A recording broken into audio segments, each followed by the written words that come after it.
Aerated. The sun heats the surface water, but the aeration system keeps the dugout well mixed and temperatures uniform. A small supply of plant nutrients limits algae growth. The aeration system in the wind keeps the dugout well mixed. The limited amount of algae floating in the water allows the light to reach the bottom of the dugout. This encourages the growth of rooted weeds at the bottom of the dugout. The aeration system and the wind combine to maintain high concentrations of oxygen throughout the dugout. A small amount of algae dies and falls to the bottom of the dugout. The dead algae decompose and consume oxygen. The aeration system keeps oxygen concentrations high and the dugout well mixed. Water quality remains good. Unaerated, the sun heats the surface water, which floats on the cold, deep water. This reduces the ability of the wind to mix the water at the bottom of the dugout. Conditions are suitable for algae growth. The sun continues to heat the surface water, limiting the mixing to the top few feet. The surface algae bloom becomes thick, restricting the light penetration to the top level of the dugout.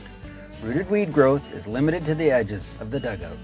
Green algae consume all of the available nitrogen, die, and fall to the bottom, where they decompose using oxygen, which is not replaced. The absence of oxygen in the water allows plant nutrients, nitrogen and phosphorus, and metals like iron and manganese, which are trapped in the sediment, to dissolve into the water. Water quality deteriorates at the bottom. Autumn. Aerated, the water temperature cools and the algae die and fall to the bottom of the dugout. The aeration system and wind continue to maintain high concentrations of oxygen throughout the dugout. Unaerated, the surface water temperature cools and creates a uniform temperature throughout the dugout. All algae decompose and fall to the bottom, consuming oxygen at the bottom of the dugout. The uniform temperature allows the wind to mix the dugout, increasing oxygen concentrations throughout the dugout, and temporarily improves the water quality. Winter.